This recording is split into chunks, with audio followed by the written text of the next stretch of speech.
So the state of our mental health, for better or worse, influences basically every other aspect of our lives, including the way we pray, if we pray, and how we pray. So if you're curious to know how I, as a theologian and a psychologist, approach prayer while knowing that I have issues with anxiety, stick with me until the end of this video to find out how I'm doing it. And maybe, who knows, get inspired for your spiritual and mental health as well.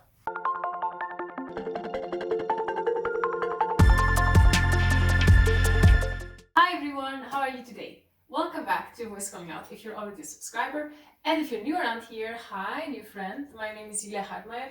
I am a theologian and a psychologist. I'm living in Switzerland, and with a Voice Calling Out, I'm creating mental health videos to inspire you and to empower you on your journey to mental health.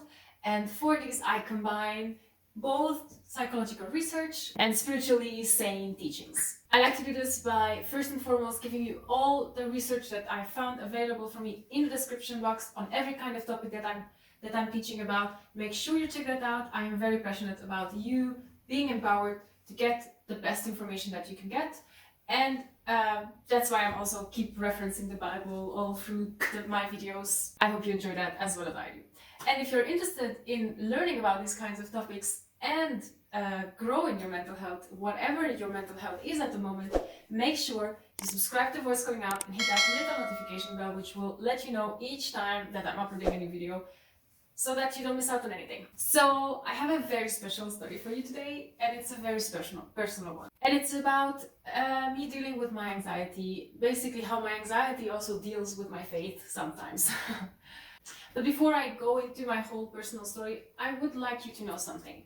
I have been a Christian for 13 years now, and I have studied both theology at the 5-year university and psychology at the 5-year university, and I have been dealing with different kinds of mental health issues as everybody else on this world. So I have been developing my own way to deal with this based on what I found to be truly sound, both from the perspective of what we actually learn in theology at university, and also what you can reasonably understand from how your psyche works from things that you also study at the university. So I know there's many types of information out there around spirituality and mental health from both sides, and I will probably have to go into those topics and make a video about the pray the whatever away movements, as well as other things that I find a bit less than helpful. Let's just say it like this. But what you need to know is this is my story, and I really hope that what my story does to you is inspire you to find out your own story and to listen to what I have realized as just something that I found to be working for me. And if it works for you as well, I am really, really happy.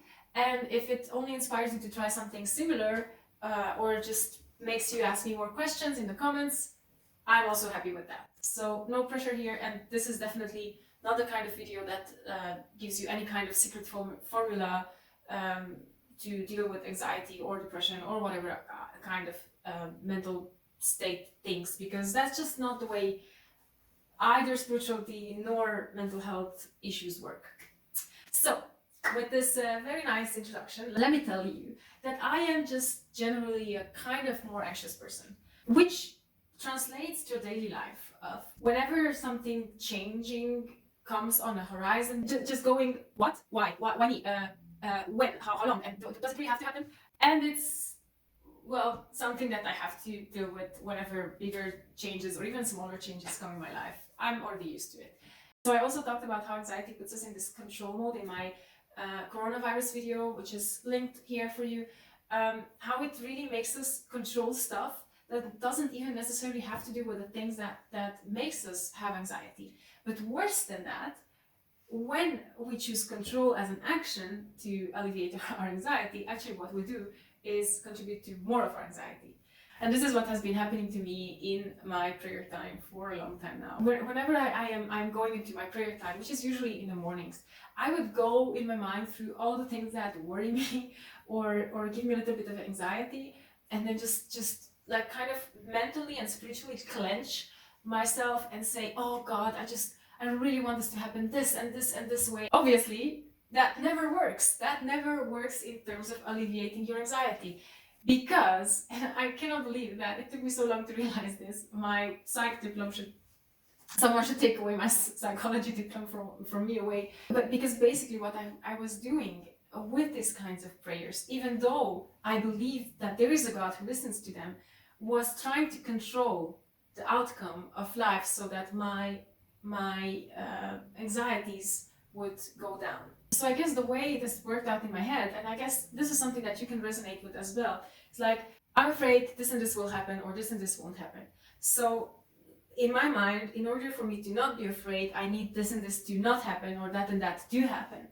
And then I would go to my higher power, as it were, and ask him to please make those things happen or not happen, depending on my needs. But does that actually work in terms of alleviating anxiety? Well, no. Because control is not something that alleviates anxiety. And then at one point, I was talking to a friend with whom we meet to read and study the Bible together, to share about our lives and to pray for each other. I was with her that evening, and we were both telling about the things that are on our minds at the moment. And I had this huge worry of not really knowing how my life will work out from now in this situation. I just felt like really stuck in that, oh, I wish this would happen, but if that would happen, then this would happen, and that would have these consequences and all that. And then as we were talking, as you usually do, you go from one topic to another. And at one point, I remembered some years ago when I was studying abroad for a year.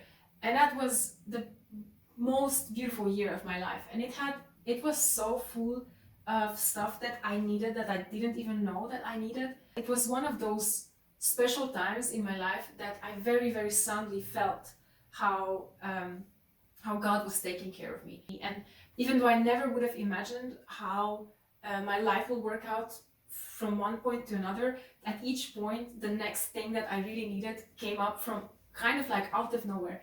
And I was recounting this story, and I remember myself telling the story and feeling my face soften and my smile broaden as my brain kind of made this connection between what I know from the Bible, that God is a provider, and what I know from my life, that God has provided so many times for me, and where I am at the moment, that I feel anxious about the things that I don't really see how will work out in my life.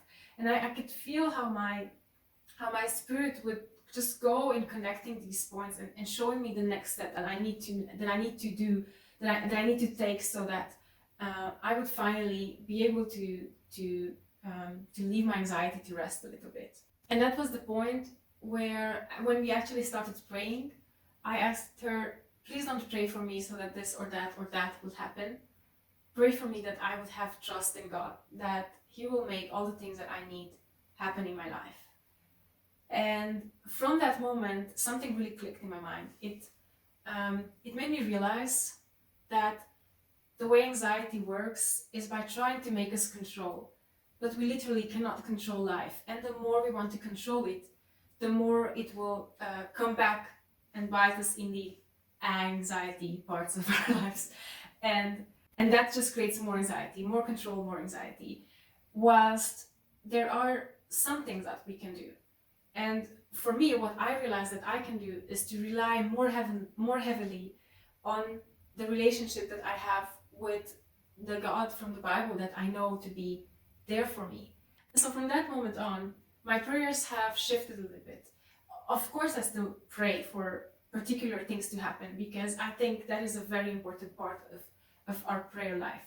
But with more general worries, with stuff that just kind of keep coming up and just make this circle of what will happen if that will happen, if that will happen, if that will happen, I try to put more in the pile of, I don't want to ask God for this or that to happen. Just give me trust that however it will happen, it will be okay. This prayer reflects a meeting point for me between what I know from the Bible and what I know from studying theology and what I know from my experience as a Christian, and what I know from studying psychology and my experience as a psychologist. Because you see, my faith in God is a faith in a personal God. It's a faith in someone who says they exist and they will do these kinds of things and they will act these kinds of ways. and that creates a relationship, and the relationship has certain dynamics. And what I learned from psychology is how relationships and how the dynamics of the relationships contribute to my general well-being and mental health. Basically, I know from psychology how I need to use my relationship with God and my knowledge of the Bible as a resource and as a resilience factor in my mental health.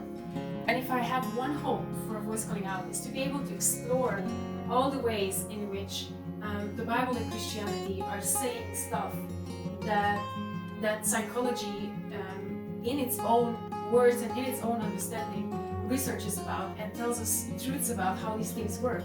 And it would be maybe the biggest gain of my life if I know that I have inspired you, that I have empowered you on your mental health journey, on your general well-being, on whatever you need at the moment, to expand the places where you look for help or for inspiration, for a better, for a more fulfilled life, or even if you're struggling with mental health issues. So as always, I am waiting for you in the comment section with a coffee and with the readiness for conversation. Whatever you have as questions about the things that I touched, obviously now this was a very personal story, but you may have your own question as to does this maybe work for me as well or not, or how.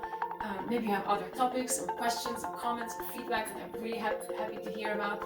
And basically with whatever you want to talk to me about, come, I'm here, I'm waiting for you. So whatever it is, let me know, and I will see you next week. And until then, take amazingly good care of yourselves, and